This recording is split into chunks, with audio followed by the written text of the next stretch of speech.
lived with it, didn't complain, didn't whine, kept playing hard. But when he asked for the money that he thinks he could possibly make up in Boston, they told him, go pound salt. So I think what choice he'll face then is, do you want to play your dying years in the NHL, wrong word, I don't know, end years in the NHL, chasing Stanley Cups? Do you want to be part of good teams? Do you want to be in the hunt? Or do you want to get as much money as you can? And, to me, Steven Stamkos made a decision. He was insulted. I think Tampa Bay tried to sign him for 8 years at $3 million a year. They wanted to give him some, we'll get you the dollar amount, just retire partway through or to injury. They wanted the Ilya Kovalchuk Devils deal. Yes, that's what they wanted. Exactly. And he ends up, he went where he could get the very most money. Yeah. And it didn't go good.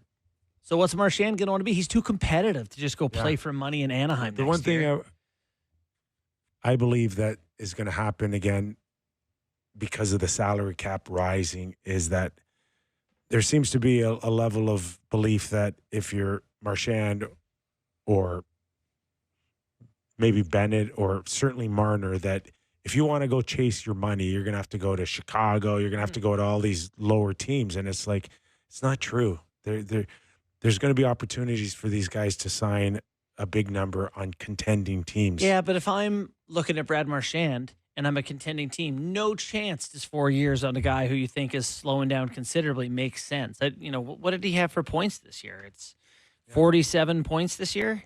Do you think it makes sense for the Leafs to give him 4 years? Absolutely not. No. Please, God, do it. Yeah. See the difference? Yeah. Yeah, I'm a dumb fan. He's smart. Right? Okay, outside of Marner leaving, how competitive can you be with a guy like Marchand and Austin and Willie? And you've been missing that component for 10 years in Toronto of a guy that's willing to get greasy, down and dirty, greasy. Yeah. Do you think that he would sign here? Hold on. Didn't the Leafs have a decade where they went and got expired superstars? Yes. Okay, right? I'm sorry. Which one was greasy and dirty? Didn't they get Wayne Simmons was pretty greasy and dirty. No, I'm not talking about recent Leafs. Oh, aren't you talking about your era Leafs? You mean little Glenn Wesley in there, little Phil Housley, little Ron Francis, yes, and little Lindros come here for it. All the Gary Roberts. You know what's funny? I'll bring those years back. For God's sake. Let's give it another try. You can't just get a guy because they've been awesome. You want to look forward, not back. Bring him in. Bring him in. Yeah, and then you're doing locker clean out April 17th instead of May 17th, and we got a lot of shows to do after that. Sammy would be content for just seeing him cross-check someone and knocking out some teeth. Yeah, but then he gets suspended for 50 games because he's a Leaf. It still would be worth it to Wait till Sam Bennett's here and playing for 8.5 per season concussing guys, Sammy. The suspensions are going to be Chris Simon-esque. I don't know. Anyhow, I think he would sign here. I do. Do you? I think he'll go anywhere he could make money and have fun. You mentioned Montreal yesterday. For who? Marchand? Marchand, yeah. Totally see Canada that. boy. Totally see that. And also, his entire essence has been crushing the spirit of Leafs fans. Going to Montreal would be... Yeah, I could see it. Pièce de résistance. I could see it. I think the Jets cleaned out their lockers today as well.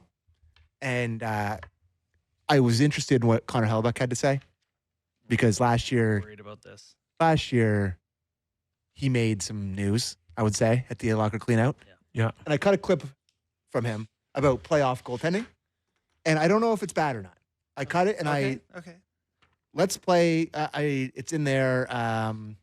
Hellebuck clip one on playoff. Oh, sorry. Goaltending in the playoffs is different than goaltending in the regular season.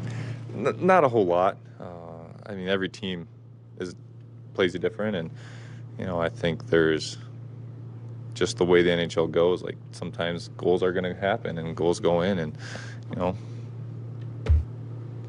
there's not always something you can do about it. As far as my game goes, I'm always trying to do something about it, but you don't want to do too much, and that's a big takeaway that I have is I can't focus on doing everything. I just got to stick to my game and play my game, and I know it's going to, in the long run, even things out. Bad bounces happen, and sometimes you can't control them. in playoffs, a lot of chaos happens. Just trying to control that chaos was some big takeaways this year, and I maybe added a little bit of depth for playoffs. But when I finally started realizing that my game works and I want to play my game, I started having fun, a lot more fun. And at the end of the day, that's when I play my best, is when I'm having a lot of fun out there. That's Is it bad? I Is didn't it mind bad? it. No, Okay. it's not bad. Okay. It's not bad. Okay. Okay. Compared to last year, it's pretty good. I don't. I believe that he shouldn't kill himself. I mean, in terms of beating himself up in a press conference, and He redeemed I himself a don't little know, bit like at he, times. He and- doesn't. He's right. It's sport. There's bounces. There's this time next year. If he has another one, I hope it's a lot better sounding than this in terms of feeling maybe worse. But I'm okay with what he said. I'd be interested in hearing what Jets fans think of that. Like if they wanted more ownership from him, kind of giving himself the pass on there. You can't stop them all, and there's bad bounces. And A lot of bad bounces in the first Yeah, round. a lot of know. bad bounces. I know. A lot of bad bounces. He But did. The ice was bouncy in St. Louis, boy. He got him. He got through. This isn't a team that's going to get dismantled. They're going to get another crack at it. Yeah. I like the guy. I like the goal. They're gonna. Team. If it's not Nick Ehlers back, it'll be someone close like that. I think they can go get Brock Nelson. Great. I think he would I think gladly that's a great fit. go there, and they'd be happy to give him $7 or $8 million. I think, though, the answer to is playoff hockey different from regular season hockey? How can you say no? Like there's more. Of course it is. Yes. There's more traffic and bumping and screens and shots from the point and Yes. desperation. It's definitely different. And Every meeting starts with take the goalie's eyes away. yes. And so if Stand you're a on his goalie who has legs. success playing deep in your net, maybe you need to make a small adjustment and try to be on top of those tips more before they have more room to change direction. It's different. Puck just kept going in the net. I don't think it was anything terrible. I just think you'd like a little bit more. Yeah. And he's a Don't let yourself really off the hook and good everything. student. He's Boy, the is he best in the world. He watches more Right? than anyone on the planet. And also, Morris, Would you send him to summer school, though? No, he doesn't need it. He does it himself, Kip. One man summer school. Morrissey says today at the clean out that he would have been sidelined for the rest of the Jets playoff run with his knee injury. Yeah, that was Awkward. awkward. MCL for He's sure. I bas- so good. I basically knew kind of right away that I was injured, and I obviously left some, so just frustration. Remember my knee doing the old. You probably wobble know below pretty the quick. knee. So that's the one Yeah. time that it's like legit. Like, yeah, he's hurt. Yeah. Yeah, 100%. I do. Guys go to that way too much in general. I'm not talking about Austin Matthews today in Toronto, but in general, the media just loves going to find out who was hurt and what they were hurt. And Buddy, how LeBron hurt James couldn't are even ya? go to the Met Gala. His hammy hurt so much. So Hammy. Was it I don't know what the hell it was, Yeah. but he said he couldn't go to the Met Gala. So, you mentioned Morrissey being so good. I think we talk about them all.